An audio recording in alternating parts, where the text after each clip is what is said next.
తెలుగు ఇండస్ట్రీని ఈ మధ్య నెమ్మదిగా కబ్జా చేస్తున్నారు తమిళ దర్శకులు. వరుసగా మన హీరోలతో సినిమాలైతే చేస్తున్నారు కానీ ఎవరూ ఒక్క హిట్ కూడా ఇవ్వట్లేదు.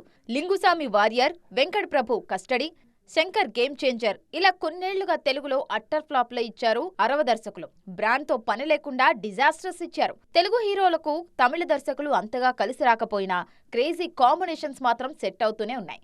తాజాగా టాలీవుడ్ టాప్ హీరోలంతా కాలీవుడ్ దర్శకులకు రెడ్ కార్పెట్ వేసి మరీ ఆహ్వానిస్తున్నారు.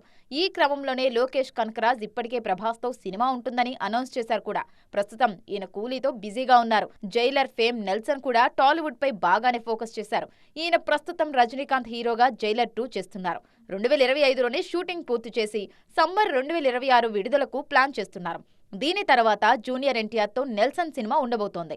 ఈలోపు వార్ 2, ప్రశాంత్ నీల్ సినిమాలు పూర్తి చేయనున్నారు తారక్. జవాన్తో 1000 కోట్ల హిట్ కొట్టిన అట్లీ ఏడాదిన్నరగా మరో సినిమాను సెట్స్ పైకి తీసుకురాలేకపోయారు. బాలీవుడ్లో ఓ బడా కాంబో సెట్ చేయాలని చూసినా వర్కౌట్ కాలేదు.